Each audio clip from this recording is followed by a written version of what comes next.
this is Mrs. K. You're watching Mrs. K's Healthy Eating Channel, and we're here to help you to eat well and get cooking. We've just completed the Eat Well Guide series, and I'm very mindful of the fact that there are certain groups of people who perhaps wouldn't be able to eat the things that were on the Eat Well Guide. For example, today we're going to look at calcium and how that affects those who are either dairy-free or who are vegan. And what we're going to look at is trying to measure the calcium in alternative calcium products, which are usually plant-based, and see how you can make sure that you're still getting enough calcium even though you're not eating dairy products. So let's get down to it. Right, okay. What I've done is I've tried to put a whole range of foods here, and we're going to actually measure how many milligrams of calcium there are in each product. Now, what we need to do is we need to be aware of how much we should be eating per day. Now, I've got a figure here of 800 milligrams. Now, if you look on other websites at the United States, for example, they mostly say 1,000 to 1,200 milligrams. So the amount of calcium that the British Nutrition Foundation has said for us is slightly lower than that. So certainly don't go below this. This is the ideal figure for a female teenager who is still growing and who needs to make sure she has a minimum of this amount of calcium. Teenage boys are between 1,000 and 1,200 because they have a bigger bone mass. And for all adults past the age of 20-ish, it's a minimum of 700. Okay, but if you know you have osteoporosis or a calcium deficiency, that number would be more like 1,000 milligrams. So that's what we're aiming for per day. We've also said in the calcium series, if you did miss it, that calcium is not easily absorbed by the body. And so we need to eat calcium during the day, perhaps 2 or 3 times a day.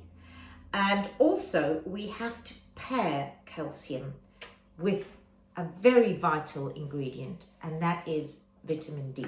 So vitamin D partners with calcium. In fact, you won't be able to absorb any calcium without vitamin D. Where do we get vitamin D from? Sunshine. Sunshine is available to all when we have it. But when we don't have sunshine, for instance, if you live in a cold country like the UK, we have very little sun during the winter. It's too cold to be out. You're all covered up. So where does vitamin D come from?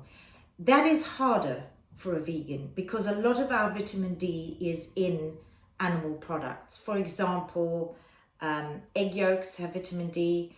We have vitamin D fortified in our butter, but also in spreads, which vegans can have. So vitamin D is fortified in breakfast cereals. Various foods that we eat are fortified with vitamin D. Another source of vitamin D would be mushrooms. And mushrooms, if you leave them out in the sunshine, will actually, an hour before you eat, will actually absorb more vitamin D and so will enrich them. Okay, so bearing that in mind now, let's look at what calcium is in our various products. Now, I'm going to start with those who are dairy-free but can eat animal products, who are not vegans. And I'm just going to say a quick word about the incredibly high amount of calcium there is in certain fish products. And I've got some images that are going to come up on the screen, and I'm going to talk about the level. So 60 grams, 80 grams is a portion. So 60 grams, you've got 47 milligrams. 47 milligrams, bearing in mind we need the minimum of 800. So it's not a lot in half a tin of salmon. Okay? pilchards, there's more. So half a tin of pilchards, or 60 grams worth, will give you 150 milligrams. Now, when would you eat these? You would most probably put them in a salad, or you could make some sort of a casserole with them and eat them that way. Sardines is the next good one. Sardines, a 60 milligram amount of sardines gives you 258 milligrams. Now that is more like it. That is a good percentage of your 800. Okay, so sardines are really good. And the most important part is to eat them with the bones. It's the bones that are the higher in calcium, not actually so much the flesh. So the bones are incredibly soft and they can be just mashed in with the sardines. These are lovely on toast and also in a salad. Okay, even on crackers, it's really nice on crackers. And of course, the most astonishing of all is something which people really don't eat a lot of, and that is whitebait. Now, whitebait for an 80 gram portion, so that's just slightly more than the sardines and all the rest of them, 688 milligrams of calcium. That is almost a whole day's worth. A real shock. I really did not expect that. So these are sources that dairy-free people can get big amounts of. And if you've got children that are dairy-free, it's a good thing to start feeding them these foods. And again, the good old blitzer blender, blend it into their food and try and get them used to the taste, because these are going to be important things for them to eat as they grow. Right, so now I'm going to turn to all the plant-based calcium products. Okay, so let's start with the most obvious, and that is our milks. Now, no matter, it's the same amount of calcium, no matter which of these milks you buy, whether it's soya, coconut, almond milk, rice milk, and it's because they are fortified. You will see on the front of the thing, it says, with added calcium and vitamins. That is vitally important, with added calcium. 1 cup of this, 1 cup is up to there. So a cupful is about 200 mils. 1 cup of any of these fortified with calcium milks, you're going to have 240 milligrams of calcium. So similar to milk. Milk is 200. This is 240. Milk obviously is not fortified. It does already have calcium. So the one thing I've learned from the research I've done is that they recommend that vegans use products that are fortified with calcium. Otherwise, there will not be enough calcium. For example, I was very surprised to learn that tofu, which is the dairy alternative to cheese. Now, tofu is very popular. It can take on different flavors. They're lovely in a Mexican, for example. And there are 2 different types of tofu you can buy. You can buy the unfortified one, and you can buy the fortified one. Now, this particular one, I went to a health food shop and I got this Oasis Organic Natural Tofu. So very natural. So that does appeal. But it contains an ingredient called nigari. And that is the one that if you're looking for a high amount of calcium, you should avoid. You can now buy tofu, which is also fortified with calcium. And let me just give you an example of what I mean. And let me show you what this portion, a 60 gram portion of tofu, looks like that. Okay, so not a huge amount. You could probably eat more than that in a Mexican. So that piece of tofu has, this one that is not fortified, has 85 milligrams of calcium. The same piece of tofu that is fortified will have 175 milligrams. So if you do not want to eat the calcium fortified tofu, you will need to double up on your portion. Okay, so that was an interesting fact.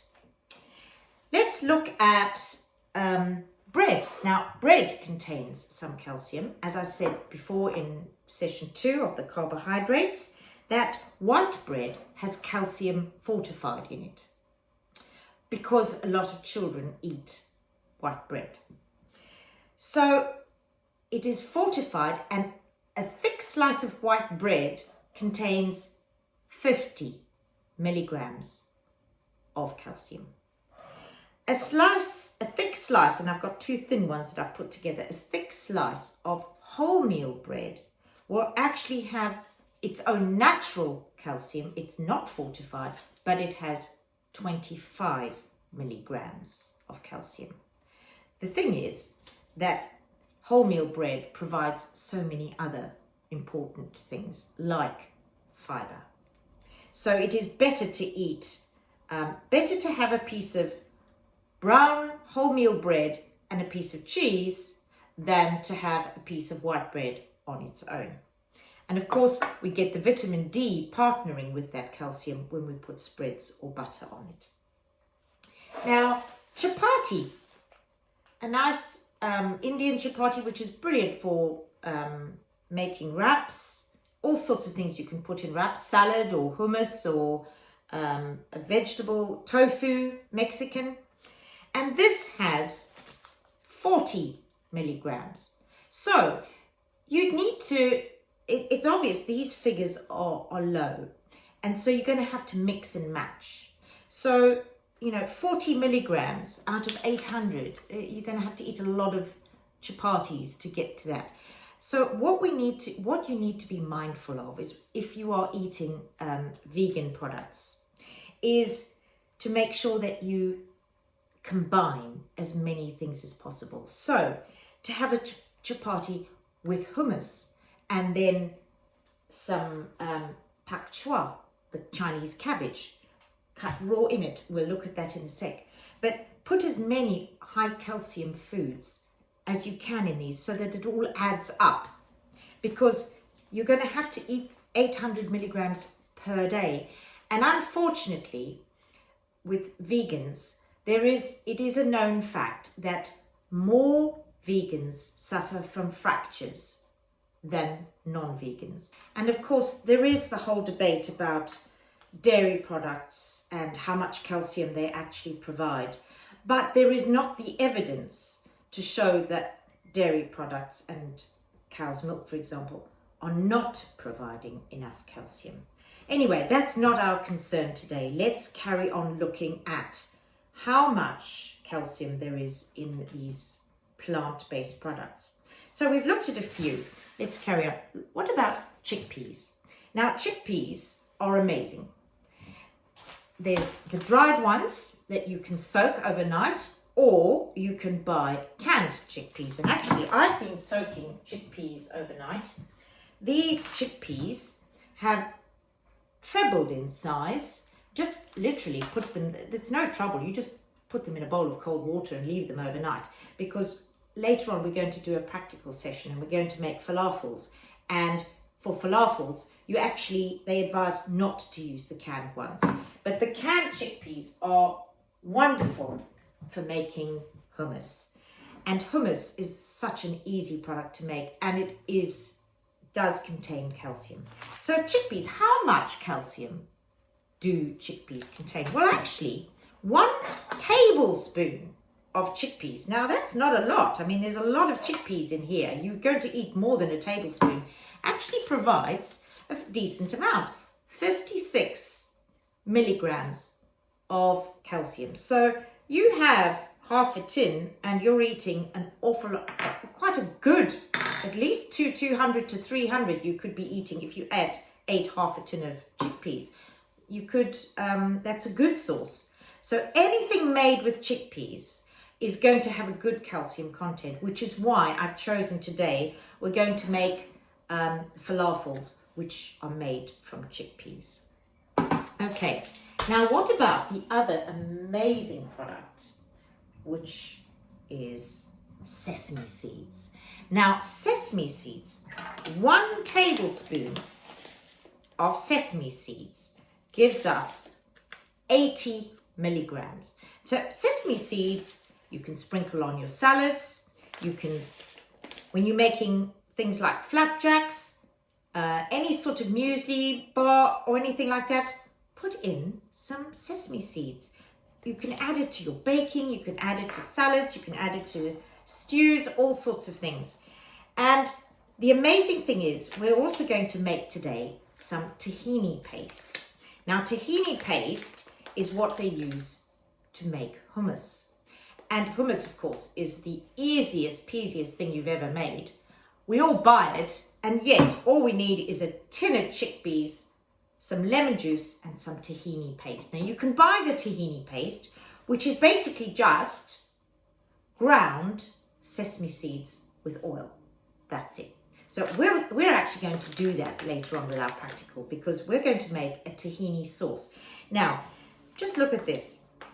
80 milligrams for uncooked or unblended sesame seeds.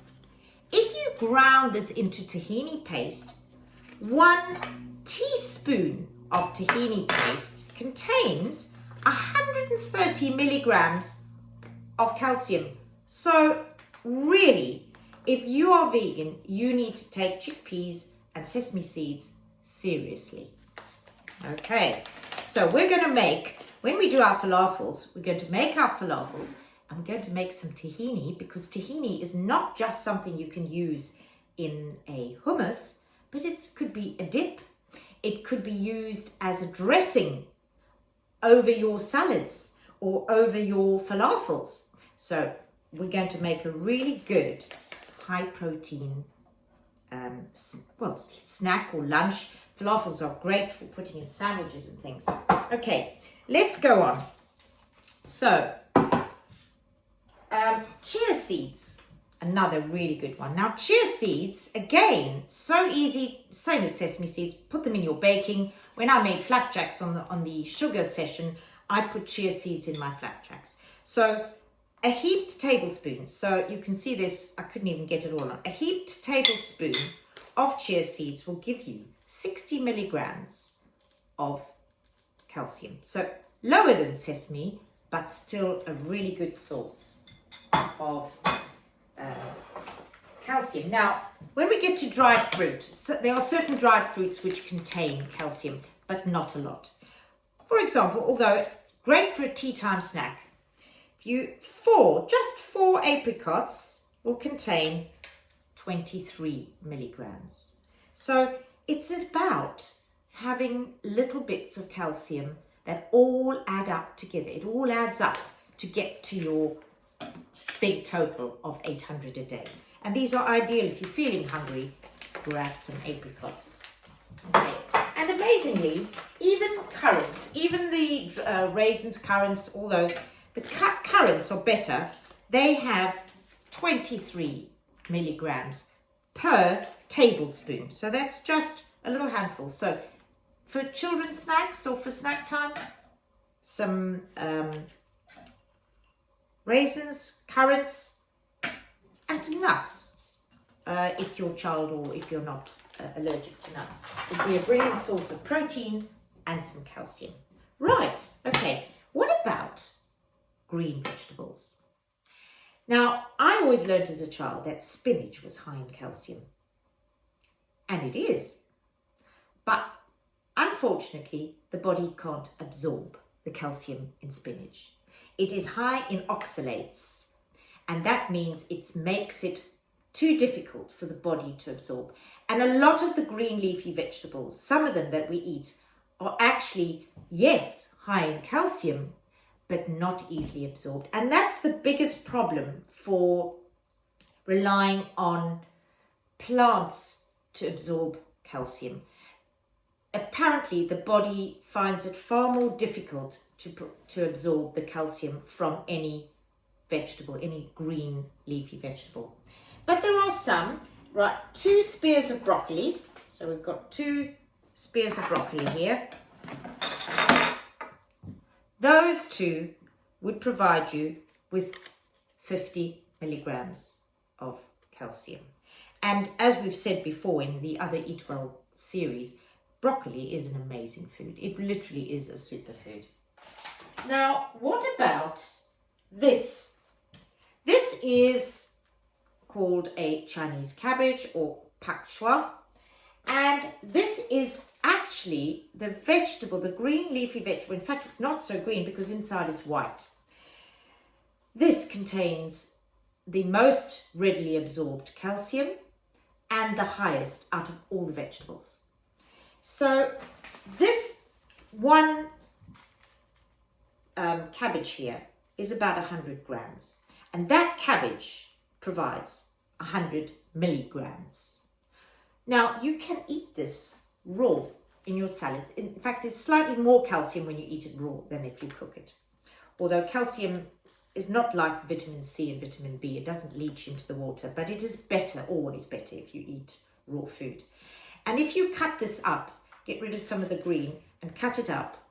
It's called a white cabbage because inside here it is white. And you can eat that raw. You could put it in a chapati with some tahini on it, or put it in your salads with some tahini dressing. So again, there are really good ways that you could incorporate enough calcium in your diet. So I think we've covered everything here that I was going to look at. Hopefully that will give you a sense that vegans need not eat little calcium. You can have your 800, but you just need to know which things to eat, what to combine, and how much. One thing I see I've left out are almonds. So let's just look at this. 6 almonds contain 30 milligrams of calcium. Again, almonds are great for putting in your breakfast or on granola, or again, you can bake with almonds. They're a great product. So I think that just about ends our theory session for looking at dairy alternatives for either dairy-free or vegans. I hope that's been helpful, and I hope you're going to join me for the practical, where we're going to put some of this into practice and just see how amazingly you can eat being vegan or dairy-free. Thank you. See you in a minute.